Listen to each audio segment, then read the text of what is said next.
Pokemon Indigo League Episode 1. Who does not remember this episode? Everyone remembers it. The episode that created a global phenomenon. The episode that took the world by storm. The episode that gave us goosebumps. The episode that gave us Ash and Pikachu and their pure and everlasting bond. But what if I told you episode 1 hides far more than we ever noticed? Behind its simplicity lie careful writing, years of effort, symbolic choices, and crucial production decisions that shaped the Pokemon franchise for decades. So today I am here to break down this episode frame by frame. Let's decode it together. Here are the trivia, unknown facts, hidden details, dubbing differences, censorships, and writing intentions behind episode 1 of Indigo League. Only on my channel, Pushivers. Welcome to my channel.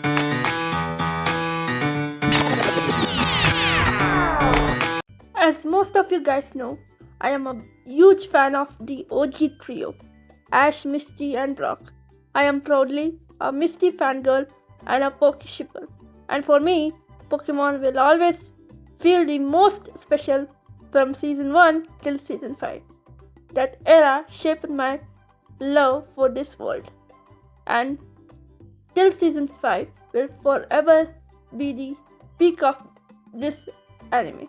So now, let's begin. Pokemon Indigo League Episode 1. I Choose You. The very first scene of Pokemon anime was directly taken from its first game. The very first scene intro of Pokemon Red. That is the battle between Nidorino and Gengar. To show that the anime works based on the mechanics of the game. Pokemon first began as a game named Red and Green in 1996 by Nintendo and Game Freak. After its success, they decided to animate it, so on April 1, 1997, they aired the very first episode in Japan. After the episode's massive success, and it gained popularity so fast that they English dubbed it in America. And its credits goes to 4Kids Entertainment for getting the license of Pokemon. Because for one decade, they made an excellent work. 4Kids. No words. They are the best. They made Pokemon to reach its peak. When 4Kids were dubbing, Pokemon was at peak. When 4Kids left, Pokemon lost its charm. Other dubbing did not make that impact which 4Kids made. I really miss 4Kids because it didn't just dub Pokemon, it localized it, and it was absolute peak. The dialogue was sharp, raw, and overflowing with comedy that made the world feel alive. Every joke landed, every character had personality, and the energy was unforgettable. Later, takeovers like the Pokemon Company International focused more on accuracy. Something irreplaceable was lost, that fearless charm and humor. Up to Season 9, and up to Movie 9, 4Kids made our childhood. It was iconic, memorable, and full of heart. The kind of dubbing that didn't just translate Pokemon, it defined it for an entire generation. Thank you, 4Kids. Which even the Pokemon Company International was not able to do. It aired on 1998, September 8. And also games started at the same year. We got introduced to our hero, Satoshi. He named to honor the founder of Pokemon, Satoshi Tajiri, voiced by Rika Matsumoto till date. She is only dubbing Satoshi in Japanese. In English, he was named as Ash Ketchum, voiced by Veronica Taylor, till Season 8. Pallet Town was inspired from Satoshi Tajiri's hometown. In this world, people become like adults at 10-year-old. And kids can leave their home and can do whatever they want. Delia is the sweetest and the best mom ever in the entire anime universe. A sole parent, a very strong woman. Did you know that Delia Ketchum became Ash's mother at just 19 years old, and by the start of the Indigo League, she's only 29. So now I understand why Delia looks so much younger. Despite being so young, Delia raises Ash almost entirely on her own, running the household, supporting his dream, and quietly carrying the weight of a single parent.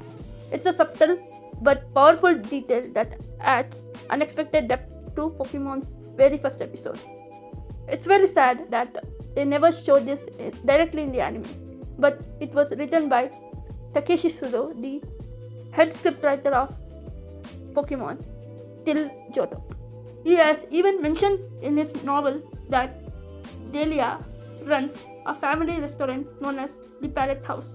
This is the job she does to run the family, to look after Ash. But so sad that this was never shown in the anime. This should have been shown, and I really hate the makers for not showing this. I will never ever forgive them. One question always goes around our mind, that who is Ash's father? Here are some fan theories. Many fans believe Delia Ketchum's husband, or rather Ash's father, could be Giovanni, the boss of Team Rocket. This theory gained attention after Pokemon Live, a 4Kids era stage show where a sequence implied Ash discovers Giovanni is his father and what happens later. So why this stage show would be, or rather could be 100% true, because before any localization, Pokemon Japan, including the Pokemon Company, TV Tokyo and OLM, has final authority. Localization teams like 4Kids cannot add major lore changes without approval. Since Pokemon Live was publicly performed and Japan raised no objection, fans see this as silent approval, though not official confirmation. Many believe this storyline was explored on stage because it was too dark to animate for a kids anime. Another theory, which is my theory, is Silver, the mysterious man with Chikorita from Pokemon Chronicles. I think he's Ash's father because he fits this timeline as similar hairstyle and calm presence, and he's remained as unexplained person despite a full episode in Pokemon Chronicles, and even has met with Richie and has a whole episode with him. None of these are confirmed. Pokemon often leave gaps on purpose, making Ash's father, Giovanni, Silver, or unknown. So the mystery itself leads on. Comment below on who you think is Ash's father.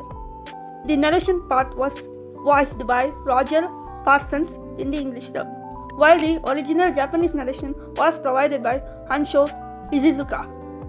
And the official novel name is Pocket Monsters the Novel. It's in 2 volumes, Volume 1 and Volume 2. And later, Takeshi said promised that he would write and publish Volume 3. But before that, he passed away. Takeshi Shudo was the head writer and Masamitsu Hidaka as the director. Really, Takeshi is a legend. He has written each and every character with so emotional depth and excellence. Here we got to get introduced to the 3 best starters ever, which the Pokemon franchise has still yet to find another perfect trio starters. Ash is not shown as a perfect boy, hero-like material. Do you know why? It's Takeshi Shudo's powerful thought process. Because Ash was written as an imperfect boy, so that his character would be related to real life, so that children can learn and grow along with him as the very best. That's the original motto of Pokemon. This is known as peak writing skills. If he wasn't written like this, then we would have never gotten connected to Ash like this. The voice of Professor Oak was given by Stuart Zagnit in English and Honsho Ishizuka in Japanese. And Gary was voiced by James Carter Cathcart, whom we lost recently. Remembering 2 true legends of Pokemon, Raquel Lillis and James Carter Cathcart were not just voice actors, they were voices of our childhood. Raquel's seamless shift between Misty's strength and warmth and Jessie's fiery confidence was so beautiful that we never even realized one legend was giving life to 2 powerful girls. James Carter Cathcart brought unforgettable energy to James, Meowth, and Gary, shaping Team Rocket's humor and heart for generations. As we remember them today, it feels like Team Rocket is blasting off for the final time, not in defeat but into legacy. Their voices may fade from new episodes, but they will forever echo in our hearts. Thank you, sir and ma'am, for making our childhood so memorable. Thank you. Do you know that most probably Professor Oak gave Pikachu to Ash on purpose? Yes, you heard it. On purpose. Because it was revealed at the end in Pokemon Movie 4 Celebi that Sam, whom Ash befriended, was actually Professor Samuel Oak himself from the past. So he already knew Ash's first Pokemon was Pikachu. So he went and searched for a Pikachu and caught, and did drama in front of Ash that he has no other extra starter left. It was always his plan from the start. Oak the matchmaker. Do you know the fact that in games, Pikachu the mascot of Pokemon was very fat, but for anime they made it very slim. Great choice, indeed. Pikachu's voice. Ikui Otani voices Pokemon from episode 1 and continues to do so to this day in all languages. Pikachu is never dubbed. Initially, Pikachu was written as stubborn and bratty because Shudo didn't want Ash to just instantly bond with his Pokemon. Their eventual friendship would feel more earned this way. Do you know that initially the makers wanted Ash's first Pokemon would be Clefairy? What? But they later dumped the idea because they thought Clefairy would never make such an impact as Pikachu would do. Pikachu was still and forever will remain the mascot of Pokemon. Do you know that Ash's voice actresses from Japan and English both dub for Delia too? I didn't know that. We got to know that Pikachu is very intelligent compared to Ash. It knows how to use a Pokédex. Shudo based Ash on an ordinary boy who dreams big, not a superhero. He wanted kids to see themselves in him. That's why Ash's journey starts as clumsy, he oversleeps and fails. He's not perfect. Who's that Pokemon? Brings back memories. If you observe properly, Ash holds his Pokeball on his belt. Do you know in Takeshi's novel, he has written that Ash's Pokeball throwing style is like this because in his school days, Ash was a great baseball player. I never knew that. When I read the novel only, I got to know this. Pokemon means pocket monsters. Pokemon in short. Here Ash is so reckless, immature, stupid. Even Pokédex indirectly said he is stupid. Those days were all awesome. Pokemon was made so raw. Ash's symbol on his cheeks was made to match thunder to represent Pikachu. Shudo said he added the bike destruction gang in episode 1 to force Misty and Ash to travel together. Without that, their meeting would feel too random. Do you know that Takeshi was himself a Pokeshipper? Yes, indeed. It is the OG ship made for Ash Misty. Ash Misty forever. I will tell you about this in future episodes. He has written this in his novel. Really, even he did not know that Ash and Misty would become such great companions and friends that even till date, others would not able to recreate the magic they created together. They could not make another female friend like Misty for Ash again. Did you know that the slapping moment by Misty to Ash was deleted in English, but till date has been kept in Japan? This scene got trimmed because the 4Kids did not want to show violence for kids, especially between a man and a female.